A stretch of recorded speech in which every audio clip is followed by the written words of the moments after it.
He was the single most successful investor of the 20th century. Time magazine named him one of the most influential people in the world.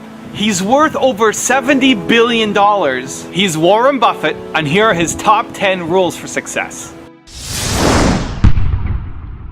How can other people tap dance to work? What's the secret of that? You find your passion. You find your passion. I was very, very lucky to find it, when I was 7 or 8 years old, and fortunately, my children have found their passion. One son loves farming like nothing else. One son loves music like everything else, and all three of them love philanthropy and what they get to do.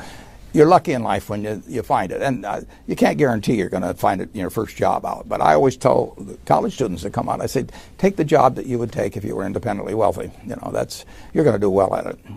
If you think you're going to be a lot happier if you've got 2x instead of x, you're probably making a mistake. I mean, you ought to find something you like that works with that, and you'll get in trouble if you think that making 10x or 20x is the answer to everything in life, because then you will do things like borrow money when you shouldn't, or maybe cut corners on things that your employer wants you to cut corners on. Or it just doesn't make any sense. You won't like it when you look back on it. 3 things in hiring people: look for integrity, intelligence, and energy. And he said if the person didn't have the first 2, that the latter 2 would kill them, because if they don't have integrity, you want them dumb and lazy. You don't want them smart and energetic. It never bothered me if people disagreed with what I thought, as long as I felt I knew the facts. I mean, there's a whole bunch of things I don't know a thing about. I just stay away from those. So I stay within what I call my circle of competence. Tom Watson said it best. He said, I'm no genius, but I'm smart in spots, and I stay around those spots. Well, I try and stay around those spots, and I just don't have a problem if somebody says, you're wrong on something. I go back and look at the facts, and I think that really is much more important, frankly, than having a few points of IQ or having an extra course or 2 in school or anything of the sort. You need emotional stability.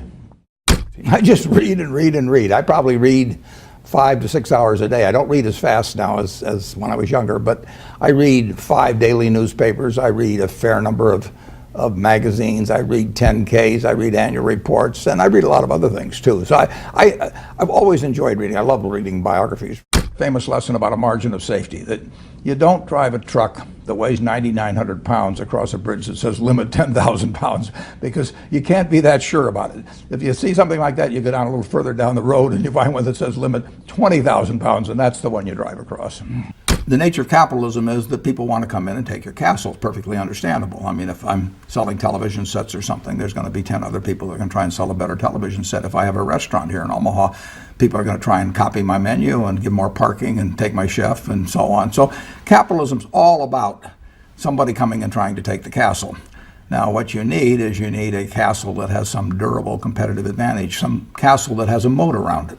And that moat, one of the best moats in many respects, is to be a low-cost producer.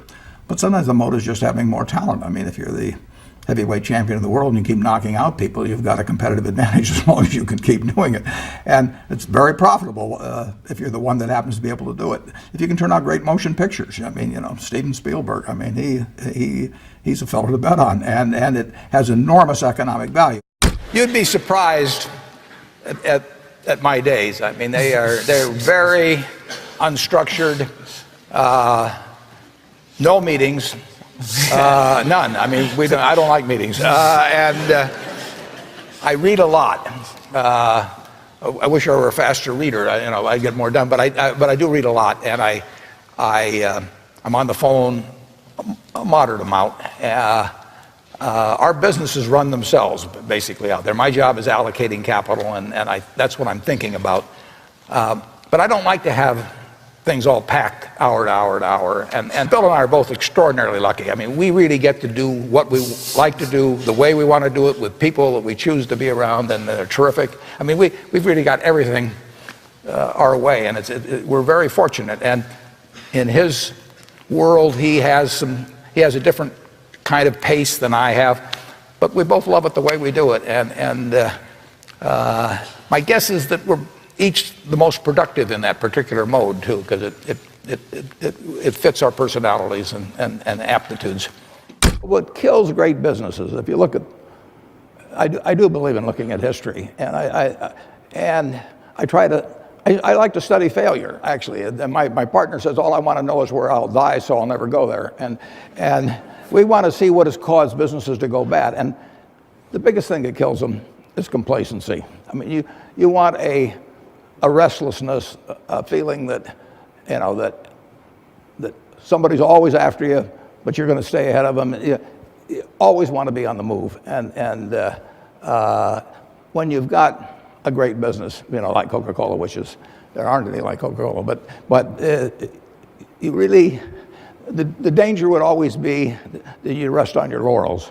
But I see none of that, obviously, at Coca-Cola. But that is the key, to compete the same way when you've got 1.8 billion servings being sold daily as when you were selling, you know, 10 a day. And that restlessness, that belief that tomorrow is more exciting than today, you know, you just have to have it permeate the organization. Who was Ben Graham? He was your primary mentor, model?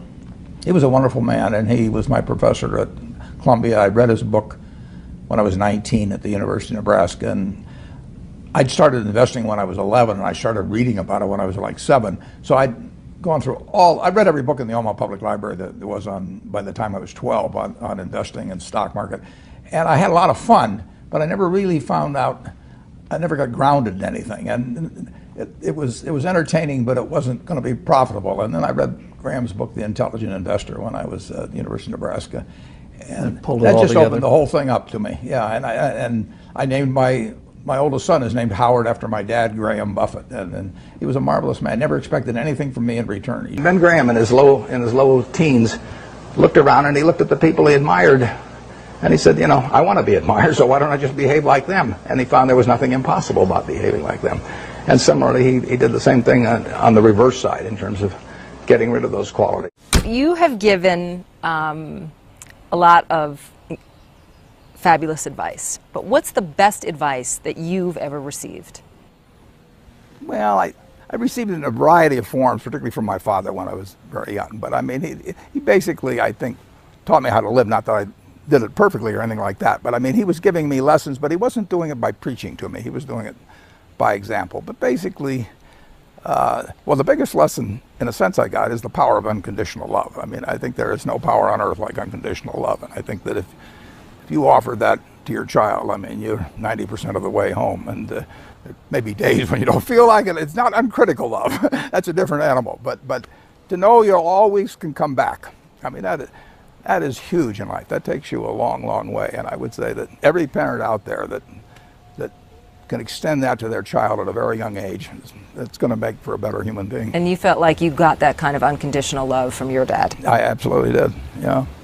That is a powerful thing. It is a powerful thing. Thank you for watching. I'd love to know what you think of Warren Buffett as an entrepreneur. Let me know your thoughts by leaving it in the comments below. I made this video because Ray Carter asked me to, so if there's a famous entrepreneur that you want me to profile, leave it again in the comments below and I'll see what I can do for you. Thank you for watching, continue to believe, and I'll see you soon.